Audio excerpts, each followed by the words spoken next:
Om Sadashiva Samarambam Shankaracharya Madhyamam Asmadacharya Paryantam Vande Guru Param Ishvaro Guratmeti Murtideda Vibhagine Vyomabda Vyakta Dehaya Dakshinamurtaye Namaha Sava Vedanta Sedanta Gocharam Tamagocharam Govindam Paramanandam Satguru Pranatoshimaham Om Shanti Shanti Shanti Om. Bem-vindos a todos. A beleza do Gita, nós estamos no capítulo 8.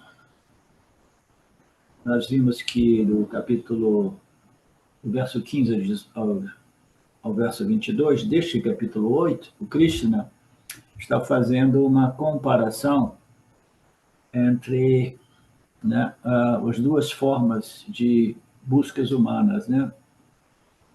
E ele tinha primeiro condensado as buscas humanas, né, que a princípio são 4, né, seguranças, objetos de segurança, objetos de entretenimento e experiência, né, prazeres sensoriais, e depois os objetos de melhoramento pessoal, o Dharma, e o último, que é o autoconhecimento e moksha, né? Então, ele condensou essa busca humana em duas buscas. Uma é a busca por aquilo que é matéria e energia, e a outra busca é por aquilo que é o espírito, né? Então, o espírito é satya, matéria e energia é mitya, né? O espírito é ilimitado e infinito, matéria e energia é limitado e finito, né? E agora ele está dizendo que existem dois meios para alcançar essas buscas humanas, né? Para que nós tenhamos sucesso, né, no ganho desses objetivos humanos, né? Então ele diz que existem dois meios para ganhos a nível religioso e espiritual, digamos assim, né? Um é através das ações do karma, variedade de ações, né? E a outra de ações védicas, né? Então, ele está dizendo aqui que um pode ser alcançado através do karma, variedade de ações mundanas e védicas. Então, o que significa? Ações mundanas, ações dentro do âmbito do samsara para obter ganhos do mundo, coisas, pessoas, circunstâncias, situações, né? Então, status, poder. Então, nós fazemos coisas através de ações, sejam elas verbais ou físicas, para ganhar coisas mundanas, mas nós podemos fazer coisas também para ganhar punha espiritual através das práticas, das sadhanas religiosas que envolvem rituais e entre outras práticas, pujas, né? E so on. Então, há dois tipos de ação. Nas escrituras e fora das escrituras, atividades seculares e religiosas. Na linguagem da escritura, são atividades mundanas, seculares ou atividades religiosas, né? Então, o buscador de moksha vedantino, do Vedanta Brasil, qual desses dois ele busca, né? Ele busca, né, como objetivo principal, ele busca atividades mundanas para ganhar coisas desse mundo. Ele busca as coisas, atividades tais quais pujas e rituais, né, e cerimônias religiosas, tudo. Ele busca tudo isso para ganhar punha espiritual, ou existe uma outra opção para os vedantinos do Vedanta Brasil? Quem pode me responder essa?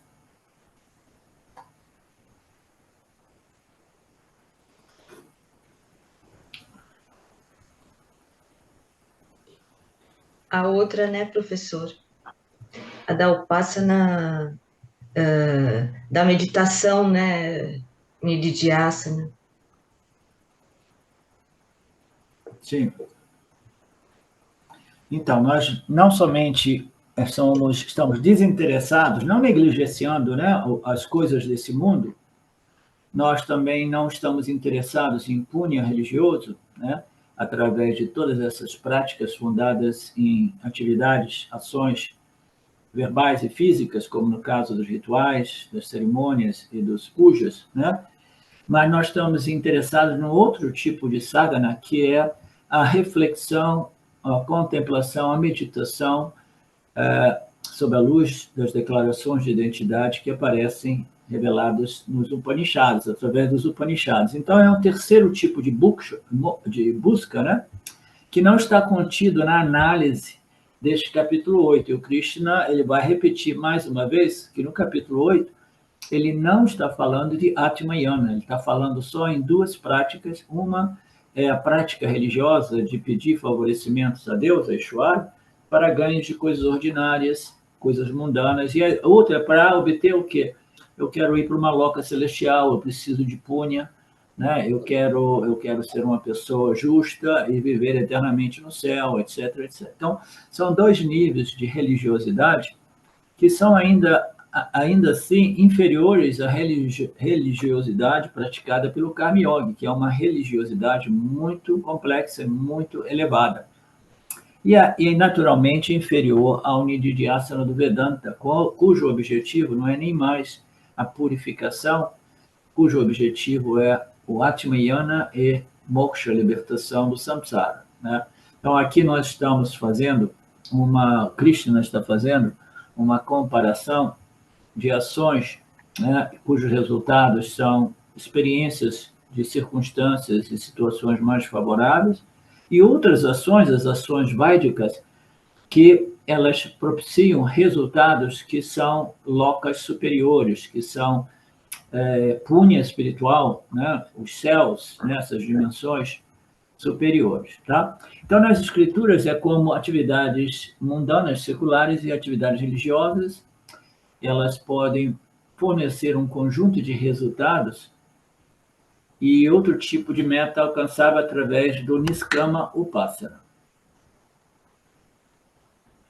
Tudo isso é possível através do o Niskama Upasana, é aquele que eu já não busco coisas mundanas através de atividades mundanas seculares, eu busco melhoramento, né, ou uma experiência celestial através de práticas, ações religiosas, né? Krishna quer salientar que o resultado dessas ações são sempre finitas, não importa se as ações sejam seculares, mundanas ou religiosas e espirituais, as ações irão produzir resultados, como todas as ações, sejam elas mentais, verbais e físicas, todas as ações são limitadas. Ações limitadas só podem produzir o quê? Resultados limitados, naturalmente, né? Então, todas essas ações, né, elas produzem um palam, que é um resultado que é finito. Existe somente um tipo de upasana, um tipo de sadhana, que não é realmente abordada no capítulo 8, que produz um resultado que é infinito, que é o Nididhyasana do Vedanta, que é a contemplação, a meditação, o estudo, a reflexão da natureza nirguna de Brahman, que é o único fator infinito e ilimitado, né? E essa meditação, ela tem como propósito de compreender a identidade que existe entre o Jiva-Atma e o Paramatma, não de estudar a natureza nirguna de Brahman objetivamente, em dualidade, como se Brahman fosse alguma coisa outra que o Jiva-Atma, como se Paramatma fosse alguma coisa separada ou distinta do Jiva-Atma, né? Então, este é o propósito do Vedanta Brasil, né? É um convite a todos aqueles que estão prontos e preparados, e aqueles que estão menos prontos, o convite é permanecer neste modelo triangular, eu, Jiva-Atma, o mundo, Jagata, Ishvara, o Criador, e eu busco refúgio e segurança e proteção em Ishvara, né? Me conformando às leis e os princípios de Ishvara que regem a estrutura do campo, de modo que eu possa desenvolver e crescer né? E de tal modo que eu esteja qualificado para o Nididhyasana do Vedanta. O destino final é a busca por esse resultado infinito, que não é um resultado que possa ser ganho através de uma ação. Aí uma pessoa diria assim, este resultado só pode ser ganho através do conhecimento, ou em outras palavras, só pode ser ganho através da compreensão. Seria isso?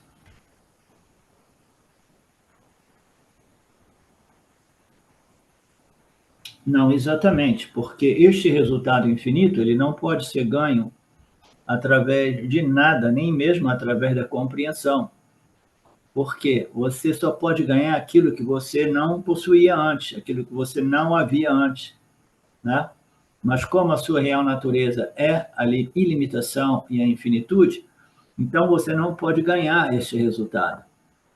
Este é o resultado mais peculiar que existe, porque é o resultado, o ganho daquilo que não foi ganho, porque era já seu, e que só pode ser feito, só pode ser, não é ganho nem feito, nem nada, porque ele pode ser realmente apreciado e desfrutado na medida que nós removemos as noções equivocadas que nos identificam com a nossa natureza inferior, o corpo, mente, sentidos, que por definição é totalmente finito e limitado. Então, é uma transferência de identidade da nossa natureza, né, física, material, energética, para a nossa real natureza. Então, isso não pode ser ganho, nem mesmo através da compreensão, porque ganho significa eu não havia, não tinha antes e agora eu ganhei.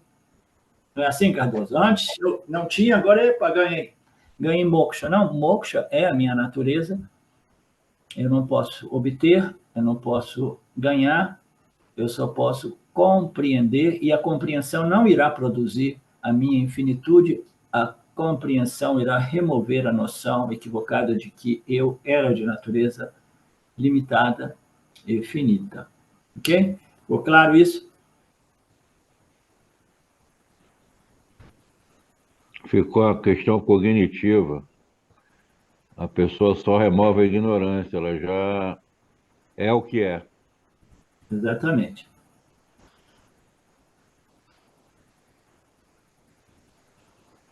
Portanto, muito embora o Swami esteja dizendo que existe um tipo de resultado, né, que é o resultado do Nididhyasana, que produz um resultado infinito, porque nós estamos utilizando a contemplação na natureza infinita do ser, então o resultado só pode ser a infinitude, naturalmente, né? Mas isso não será abordado no capítulo 8, como nós sabemos. Aqui, Krishna está estabelecendo uma comparação entre a autoinquirição e o autoconhecimento, né? Em oposição, ele não está fazendo uma comparação com autoinquirição e autoconhecimento, mas sim a comparação entre ações mundanas, né? Ou ações religiosas, né? Espirituais, tipo rituais e pujas, entre outras, né? Sadhanas de ação. As sadhanas de ações, que não é o Karma Yoga, eu expliquei ontem, né? Se vocês tiverem dúvida, eu posso explicar de novo.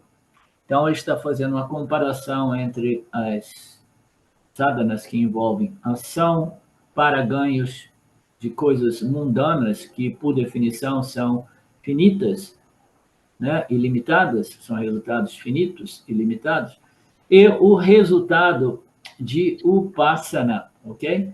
Então, esse Upasana aqui é Upasana em quê? É Upasana na natureza Saguna Ishvara, ok? Então, o estudo comparativo é apenas entre os dois, não é Karma Yoga, são ações ritualísticas, ações mundanas, né, para obter ganhos materiais mundanos, e ações religiosas para obter punya espiritual. E estas ações mundanas envolvem o quê? Envolvem práticas fundamentalmente devocionais em direção a Saguna Brahman, Saguna Ishvara, ok? É uma forma de meditação, é uma forma de Upasana, na natureza de Deus, mas considerando que a mente do indivíduo, no início, não está refinada o suficiente para meditar na natureza nirguna de Deus, ele medita na natureza saguna de Deus. é sempre o mesmo Deus, mas com uma sobreposição dos gunas de Maya, que irão atribuir qualidades e características específicas para cada uma dessas deidades, divindades ou representantes do Criador. Né? E aqui o Krishna está estabelecendo que, sem dúvida alguma, entre fazer ações religiosas, né, ritualistas, pujas, né, que obtêm resultados limitados, é melhor fazer o Upasana, que também produz resultados limitados. O Upasana, meditação na natureza saguna, irá produzir Punya. O Punya também é finito e limitado. Então, ele diz que é superior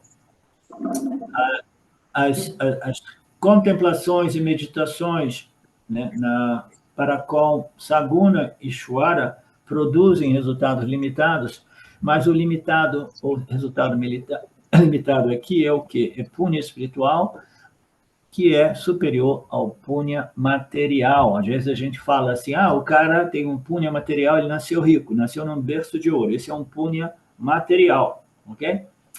Então, ações seculares, ações limitadas, ações físicas, para ganhos de coisas mundanas, produzem punha material. E as ações religiosas, ritualísticas, né, para com essas deidades ou divindades, representantes de Nirguna, Deus, irão produzir resultados, sim, limitados, mas ainda assim superiores, ok? Por quê? Porque o indivíduo, pelo menos, está crescendo, está purificando, está refinando, se está preparando para o estágio final deste processo espiritual que envolve o Shravana, Manana e Nididhyasana sob a luz dos ensinamentos do Upanishads. Basicamente, Krishna quer ressaltar que a ação pode dar dois tipos de resultados, né? Um é simplesmente ganho de coisas materiais e o outro é ganho de lokas celestiais, que pode chegar até mesmo em Brahma Loka, e que daria possibilidade, em teoria, né, de o indivíduo receber os ensinamentos diretamente de Brahmaji e obter o autoconhecimento e a libertação. Né? Se não for o caso, os resultados são finitos, até mesmo a experiência de uma loka superior, como a loka de Brahma, né? A Brahma Loka, ainda assim, ela representa um resultado limitado, porque o único resultado ilimitado é a compreensão de sua natureza sempre ilimitada, sempre infinita, como consciência pura. Tá? Considerando que quando uma pessoa pratica Niskama Upasana, né, todas aquelas práticas rituais religiosos, né, ou Saguna, meditações a respeito da natureza Saguna de Brahman, com o objetivo de purificar e refinar, ela pode, sim, obter o Kramamukti, que é a libertação, o autoconhecimento diretamente de Brahmaji, né, em Brahmaloka. Isso é outro conceito que nós vimos muito extensivamente ontem, principalmente na segunda parte da aula de ontem.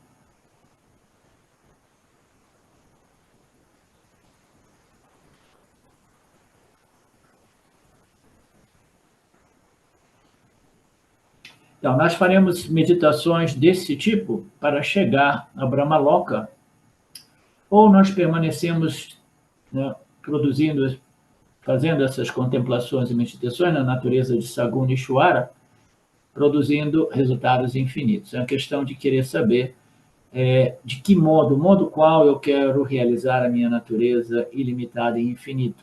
Né? Se eu tiver uma fixação de permanecer meditando, contemplando, fazendo minha upasana, né, na natureza saguna de Brahman, porque eu botei na cabeça que eu quero encontrar Brahmaji, então eu tenho a possibilidade de, né, de chegar na Loka, no Brahma Loka, e obter este resultado infinito e ilimitado. Mas já que o infinito e o limitado é a minha natureza intrínseca, por que eu devo esperar até eu entrar nessas dimensões superiores para realizar isso, entendeu? Ela já está disponível aqui, ela é o substrato de tudo que existe aqui, né? Então, para que adiar tudo isso, né? Para quê? Não, é mais distração. Em geral, ela representa somente mais distração. É mais samsara, samsara religioso, samsara sagrado.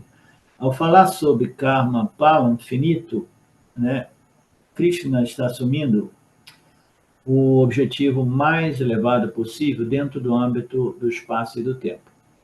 Então, quando ele fala de resultados finitos, existem resultados finitos e resultados finitos e resultados finitos. Tudo isso ocorre dentro de Mitya. Mitya é estruturado dentro do âmbito do espaço e do tempo, né? Então, qual é o ganho limitado mais elevado que existe? O ganho mais elevado que existe é o refinamento e a purificação do complexo corpo, mente, sentido, ok? Então, este é o resultado limitado mais superior que existe, é o resultado finito mais superior que existe, ok? Que existe onde? Dentro do espaço-tempo. Então, Krishna deseja estudar este objetivo mais elevado dentro do espaço-tempo, que está sendo representado por Brahmaloka, ou simplesmente o Kramamukta, né? Que é obter esse conhecimento lá diretamente da Brahmanji. Caso contrário, qualquer ganho, até mesmo, né, o ganho obtido, né, pelos frutos, né, obtidos por tantas atividades religiosas, espirituais, como entrar na loca celestial mais elevada, aquilo também se exaurixe, se esgota, né, se exaure, e nós retornamos aqui. Nós vimos ontem muito esse conceito de viagem de ida e de volta, né?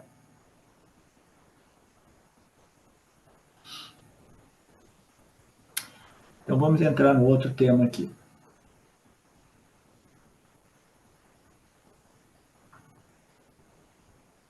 Krishna, portanto, quer salientar que mesmo a vida aparentemente infinita não é realmente infinita.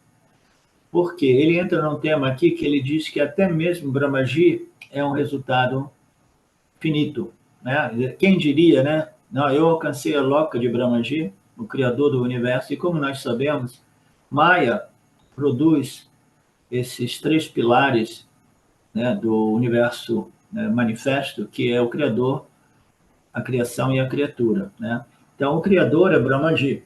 Mas sabemos que Brahmaji também faz parte desta ordem aparente chamada Mitya, né? Não só o Brahmaji, o criador desta ordem física, mas de todos os universos, de todas as dimensões, de todas as ordens. Então, tudo isso é Mitya. Tudo isso é dentro do âmbito da aparência, né? Da mirage, né? Então, aqui ele está dizendo que Brahmaji também é limitado, também é finito, mas só que os Vedas apresentam um dia de Brahmaji como uma coisa que envolve milhões de anos na nossa escala temporal, né? Mas o ponto aqui, ele quer, o Krishna está querendo lembrar a todos nós que Brahmaji, ou Brahma, também é parte desta ordem aparente, que é sujeita à temporalidade imposta por Maya, o Criador, a criatura e a criação, elas surgem, e tudo que surge, ela desaparece. Então, nós estamos falando do dia de Maya e da noite de Maya. O dia de Maya, Maya simplesmente projeta o Criador, a criação e a criatura. A noite de Maya, né? Maya simplesmente recolhe o Criador, a criatura e a criação. Tudo é, né, projetado e retirado. Então, até mesmo o Brahmaji é finito. Não importa quantos trilhões de anos, né, comparado com o tempo, o nosso tempo humano aqui, experimentado por nós, mas ainda assim é um resultado finito. Isso não deve simplesmente desestimular as pessoas no âmbito deste relacionamento com o Criador, né? Porque as pessoas do Vedanta Brasil, elas são maduras o suficiente, elas têm uma compreensão suficiente para compreender a importância de todas essas verdades que não são verdades absolutas, mas são relativas, né? Então, o relacionamento, a devoção para com Saguna Brahman, embora Saguna Brahman não seja uma realidade absoluta, né? Seja uma entidade finita e limitada, limitada por quê? Pela temporalidade de Maya, né? Muito embora seja parte integrante de Mitya, o Criador, ainda assim, este relacionamento é fundamental para que o indivíduo possa crescer em qualidades, né? Em purificação, em Sattva Guna, para compreender o infinito como substrato do finito, tá? Então, nada disso significa dizer que, então tudo bem, se Brahmaji é finito, como está dizendo Krishna aqui, então eu não quero mais saber de Brahmaji, eu não quero mais saber de Ishvara. Não, não é assim, né? Você tem que saber o que você pode ganhar do âmbito deste relacionamento com o Brahmaji e o que você não pode ganhar. O que você pode obter no âmbito deste relacionamento com o Brahman finito e limitado, o Brahman aparente, o Brahmaji, digamos assim? O que você pode obter? Moksha, não.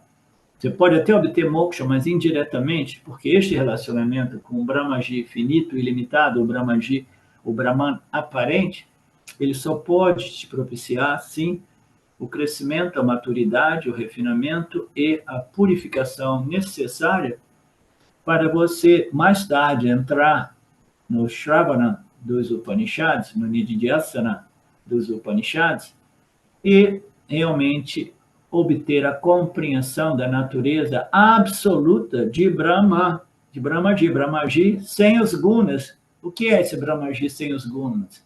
É o Atma sem os gunas, sem a projeção dos gunas em cima dele. O que é o Atma infinito, o Atma substrato, né? O que é esse Atma? É o mesmo Atma do Jiva Atma, como nós sabemos. Todas as declarações finais dos Upanishads estabelecem a identidade entre o Atma do Jiva e o Atma de Brahman, que também é idêntico ao Atma de Ishvara, o Criador. Ishvara, o Criador, não é uma entidade absolutamente real, mas ela como substrato, como natureza intrínseca e real, ela possui o Atma não dual. Existe somente um Atma, existe somente um ser, existe somente uma consciência. Isso é que significa a não dualidade. Os ensinamentos da não dualidade significa exatamente isso. Existe somente um ser, existe somente um Atma, existe somente uma consciência, mas existem muitas configurações físicas, energéticas, existe uma infinidade de mentes, que são todas configurações, né, a partir das três energias, dos três gunas de Maya, né?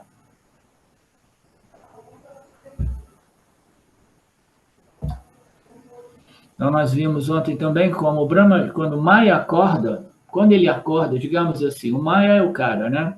Tudo se recolhe em Maya. Às vezes, esse escritor diz tudo se recolhe na consciência ou em Brahman. Mas, na verdade, tudo se recolhe em Maya, porque Maya é a semente original do universo. Maya não existe dentro do âmbito de Satya, senão Satya não seria não dual, seria dual. Qual seria a dualidade de Satya? Satya e Maya. Não. Satya é consciência e existência, é Brahman, um sem nada além de si. Então, é importante compreender que Maya existe dentro do âmbito de Mitya como a semente de Mitya.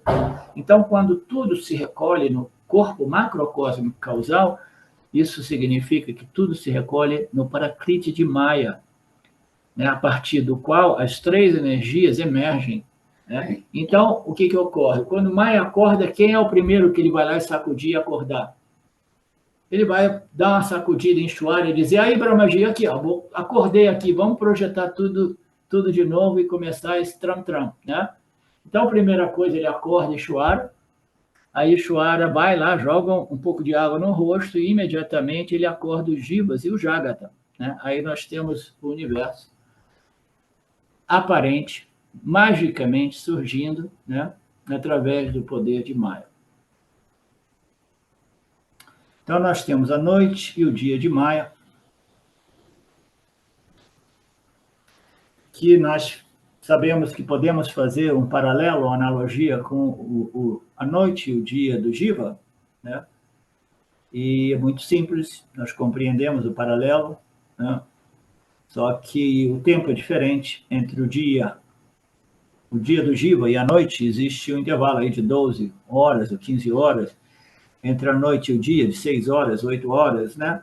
Mas no caso de Maya, né, ou Brahmaji, digamos assim, quando Brahmaji acorda, né, ele acorda depois de milhões ou bilhões ou trilhões de anos na nossa escala do tempo.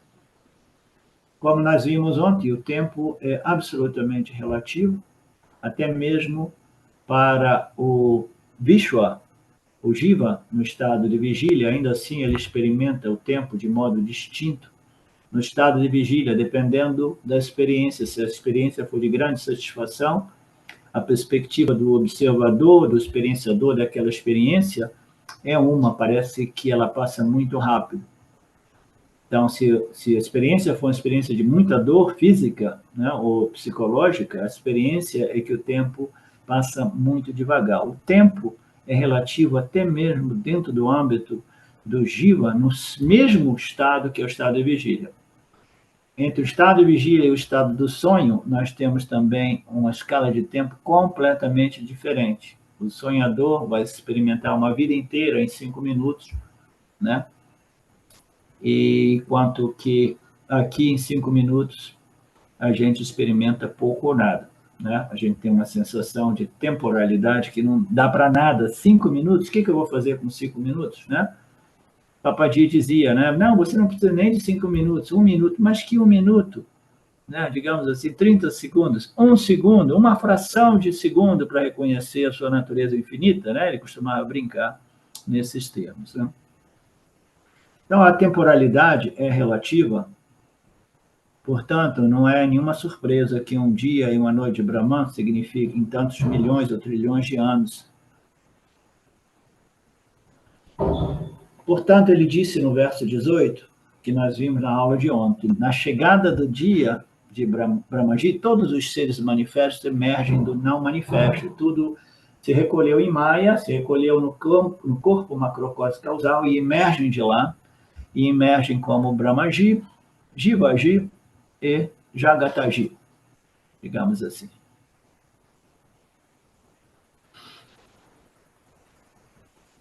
Do não manifesto, tudo se torna manifesto. Essa é uma frase conhecida muito, né, dentro do Vedanta. Existem diversos textos que constroem esse conceito de modos diferentes, né?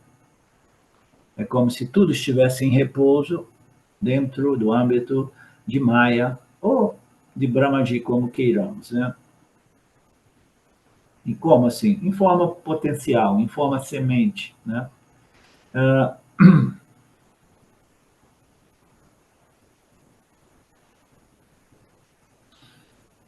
Isso, nada disso, ele diz, nada disso, né, que do não manifesto, o manifesto surge, nada disso é completamente estranho para a gente, porque nós temos essa experiência durante o sonho, né? O que ocorre durante o sonho? Né? Nós estamos dormindo, um sono profundo, aí sem saber como e não sabendo de onde vem, mas vem do não manifesto a nível micro, né? Do não manifesto, que é aquilo que existe na mente do indivíduo, mas em sua condição totalmente não consciente, causal, do corpo causal, da mente inconsciente, uma projeção aparente, chamada sonho, emerge, né? Então, o sonho sempre existe na mente não manifesta, na mente inconsciente. Ele está existindo ali como vasanas, como sementes de pensamentos e experiências. Eles estão potencialmente adormecidos na mente consciente da forma de vasana rupana, né?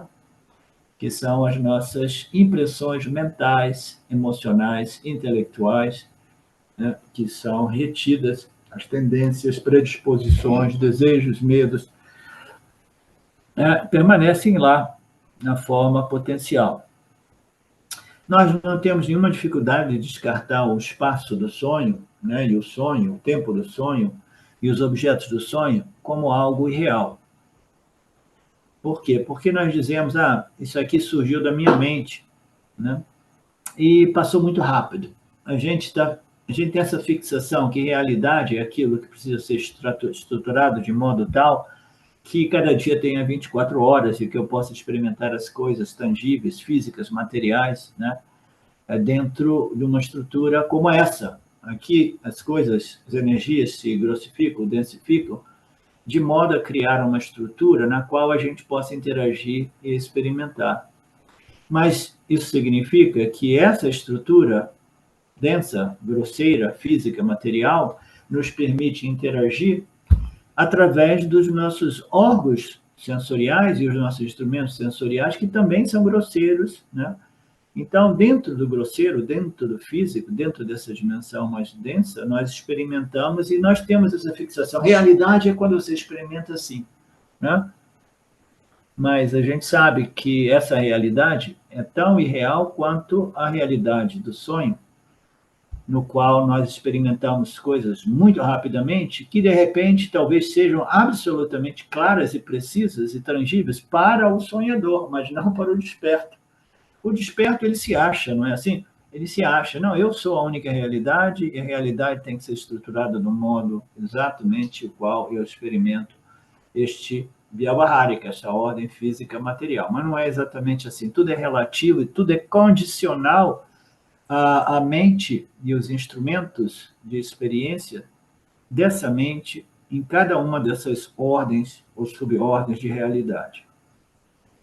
Então, nada disso é estranho para a gente projeta, né? O Maya projeta, através do poder Nidra Shakti, o mundo dos sonhos. Então, do não manifesto, ele se torna manifesto, aí, de repente, do manifesto, ele se recolhe de novo na minha mente causal, né? Na minha mente inconsciente. Então, paralelos para que a gente possa compreender a noite e o dia de Brahma. Então, o que seria essa noite de Brahma? O sono profundo de Brahmaji. Ele está dormindo, né, profundamente. Aí, no meio desse sono, não é que Brahmaji tenha desejos e medos, entendeu? Não é que Brahmaji tenha vasanas, mas Brahmaji recolhe as vasanas de todos os jivas. Então, as vasanas de todos os jivas começam a vibrar ali, querendo o quê?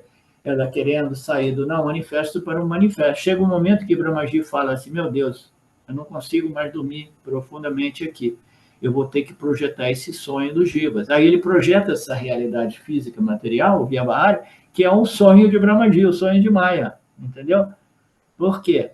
Porque todas as vasanas dos jivas, eles estão buscando a manifestação, elas querem sair do não manifesto para o manifesto. Por isso que também, de um outro ângulo, os jivas são co-criadores junto com Brahmaji, ou junto com Ishwara. Você entende, Mariné?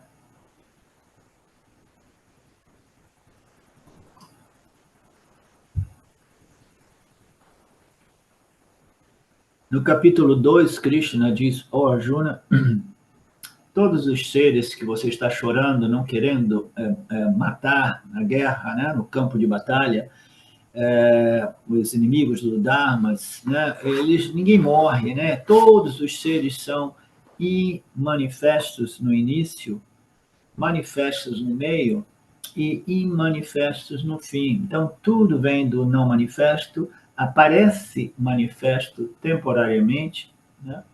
E são recolhidos de volta ao não manifesto, exatamente como os nossos sonhos de cada noite. Vocês veem a semelhança, né? A analogia, né? É exatamente a mesma coisa. Por isso que a gente acaba, depois de alguns anos, né, contemplando essas escrituras, a gente acaba compreendendo que essa é uma ordem realmente aparente, projetada por um poder chamado Maya, tá? Que é a semente desta projeção.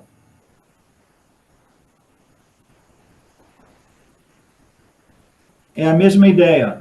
Isso é importante. Porque obtemos um corolário deste verso muito importante. O universo nunca foi criado por Brahmaji, nunca foi criado por ninguém.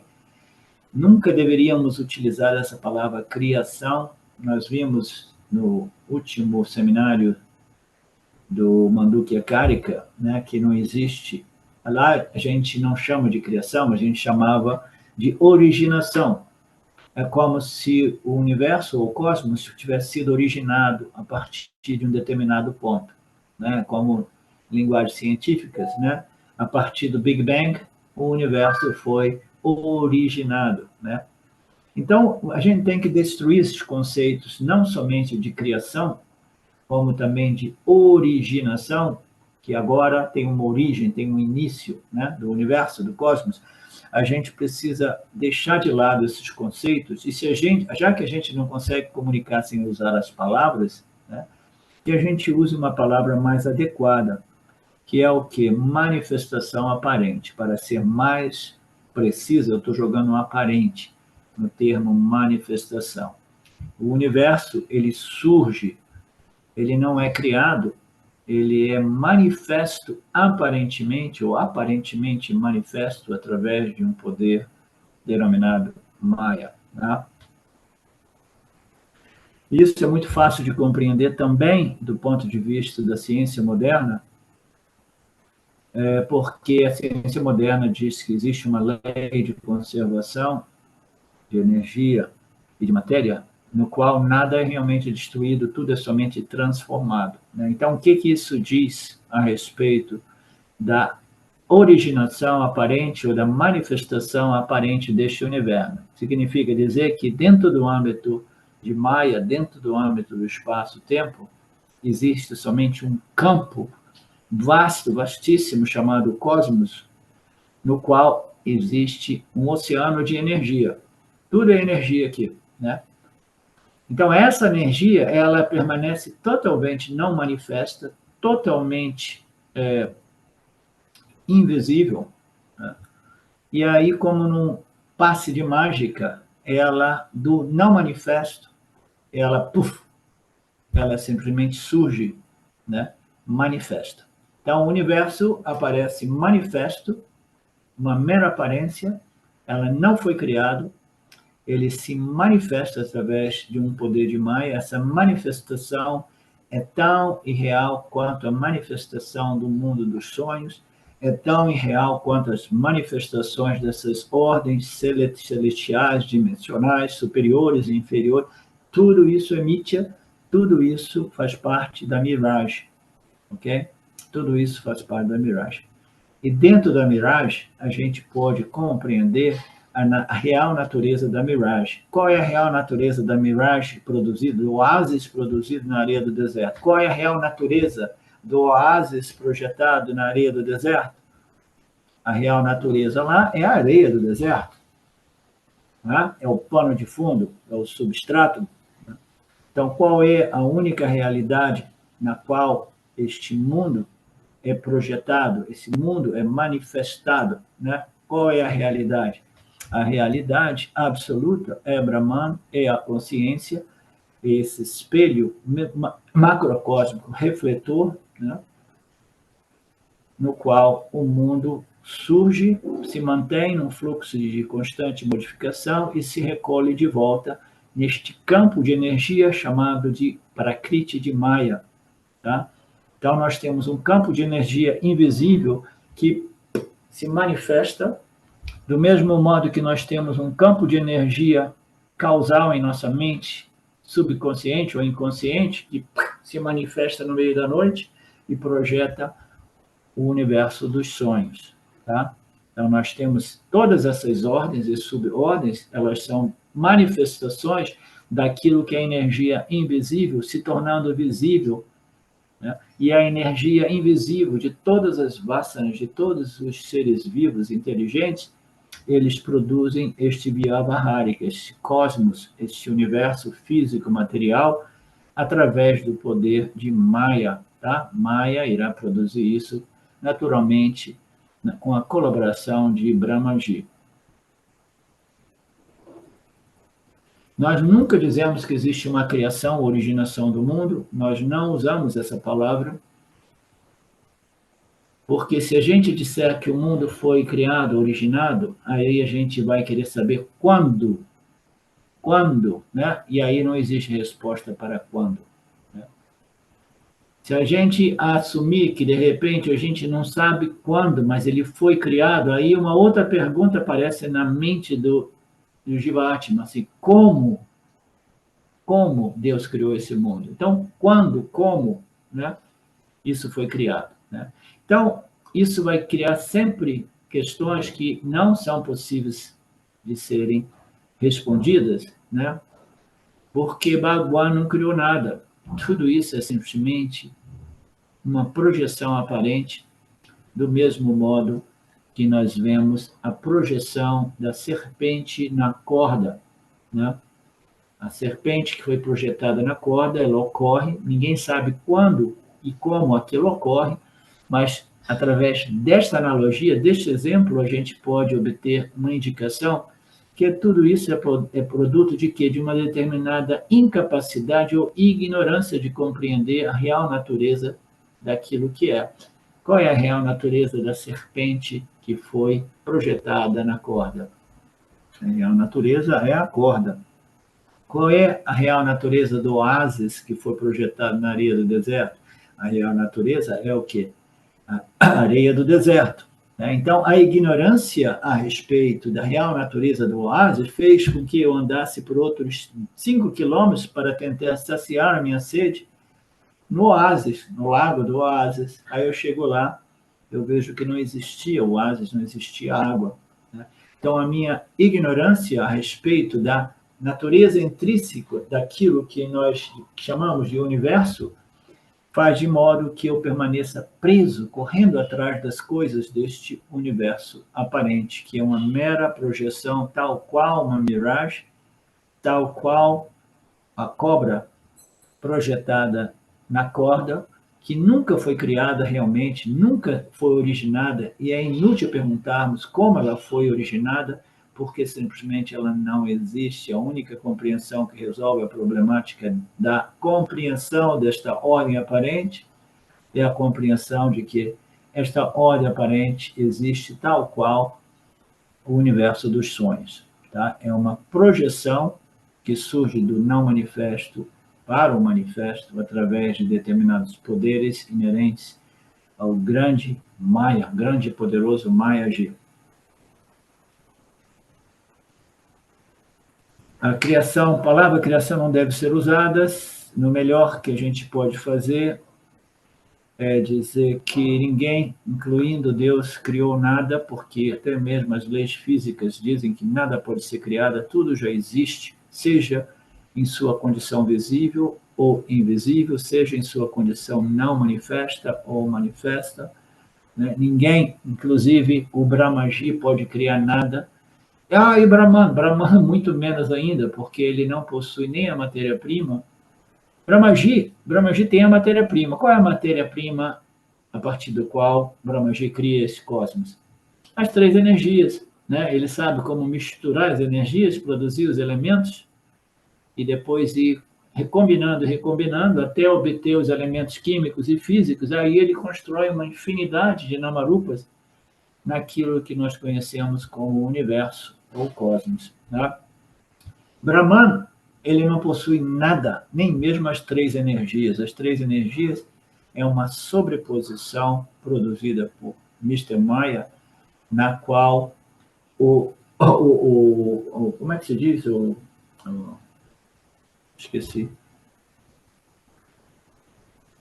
Na qual o primeiro elemento desta criação é Ishvara. Ishvara, então, ele através das energias, ele tem a matéria-prima para criar. Então, Ishvara tem a matéria-prima e tem a inteligência. Nós dizemos que Ishvara é a causa inteligente e a causa material, por isso, tá?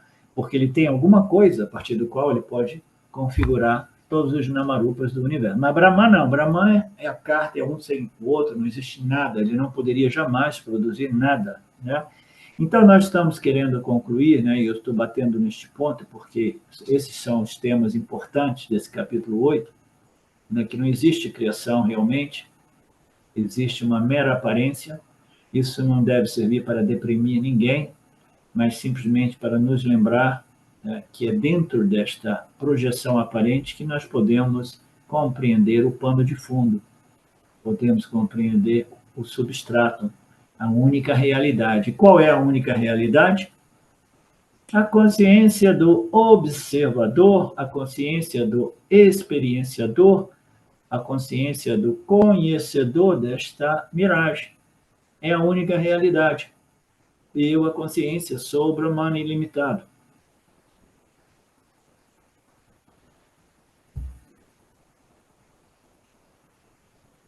Ok. Então, ele entra nesse tópico falando muito de tempo e espaço, tá? Tudo que existe em Mithya existe dentro do âmbito do tempo e do espaço.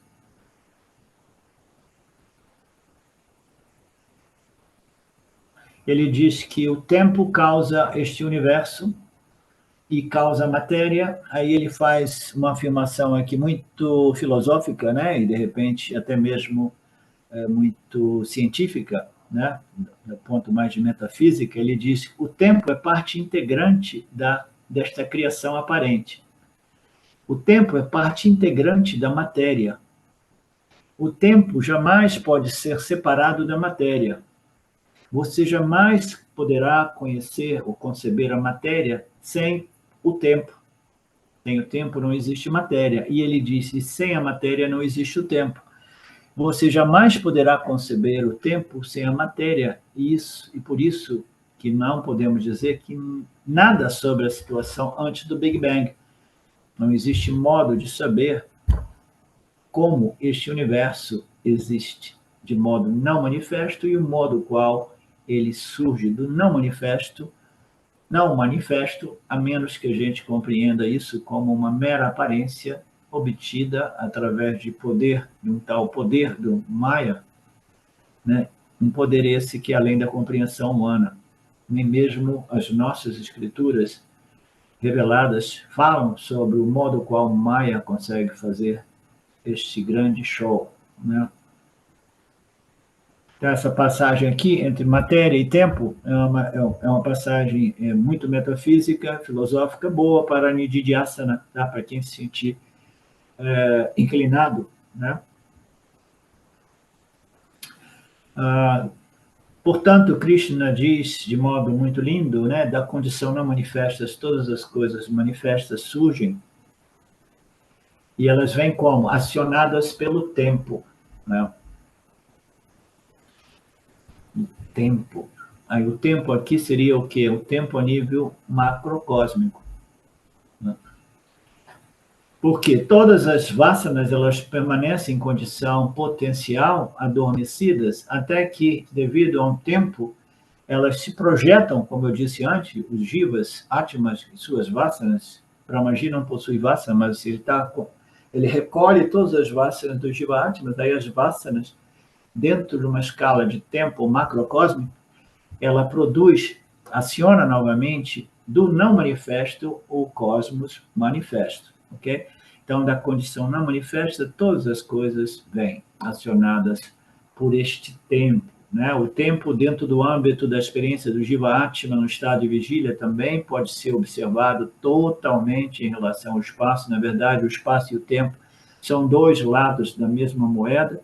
Quando a gente vai de uma cidade a outra, a gente pode medir, né, o tempo ou a distância. Se a gente diz assim, são 100 quilômetros, aí você diz, então tá, é 1 hora. Ou você diz, é 1 hora, então são 100 quilômetros indo de carro, tá? Então, o tempo nada mais é do que a distância espacial entre dois objetos.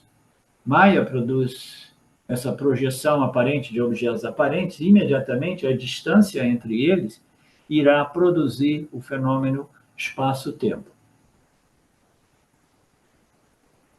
O espaço-tempo pode ser concebido, compreendido a nível micro e não nível macro, né?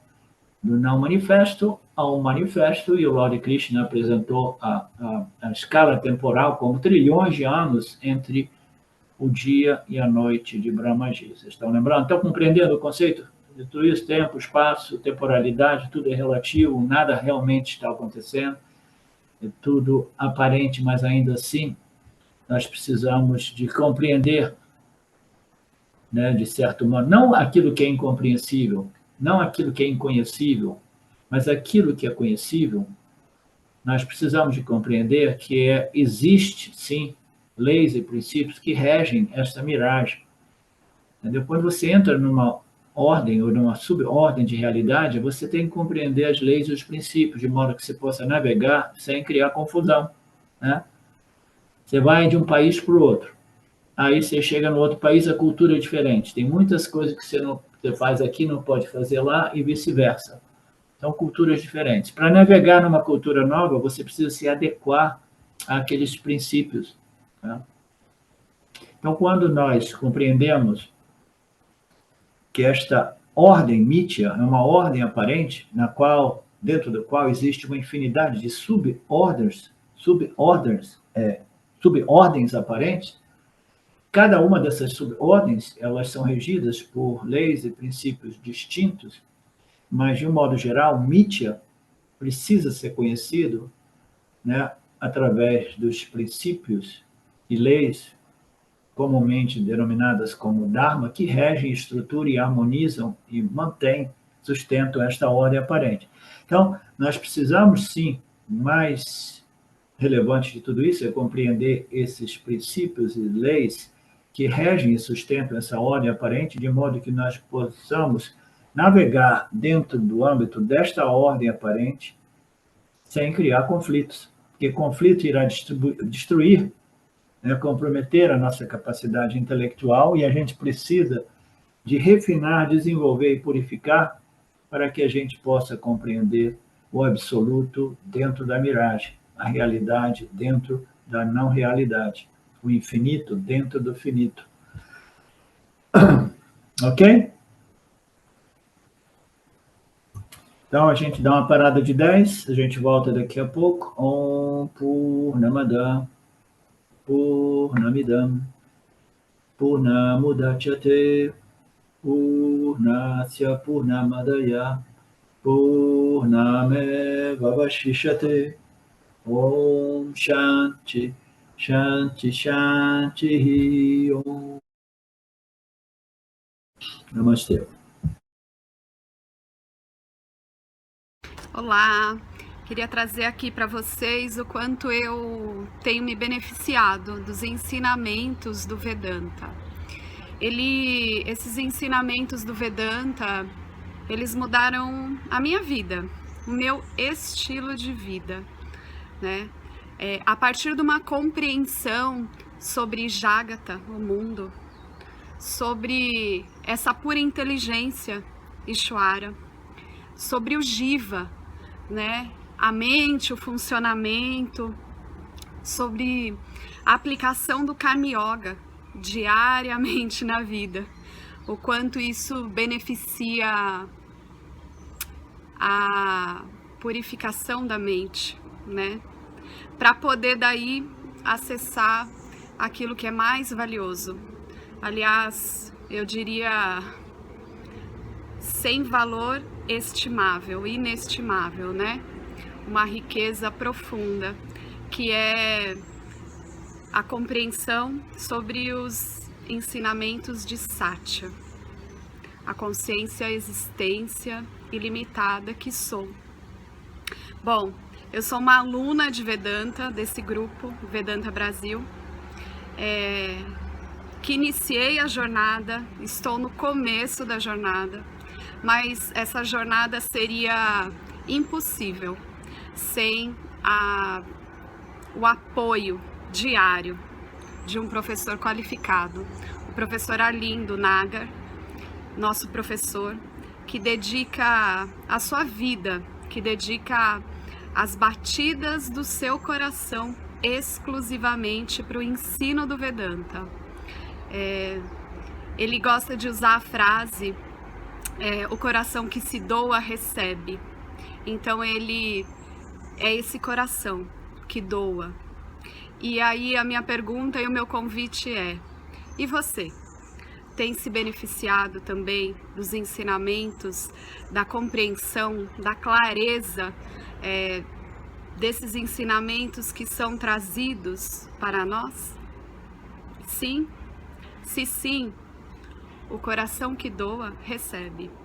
Então, o convite se você se beneficia, você pode também fazer uma doação. Essa doação, ela é necessária, apropriada para a manutenção, né, desse ensinamento vivo diariamente para nós. E é um convite para que a gente possa nutrir esse grupo com o dar e o receber. E se você se beneficia, tenho certeza, qualquer valor mensal é suficiente. É o valor que o seu coração sentir, mas é um valor apropriado.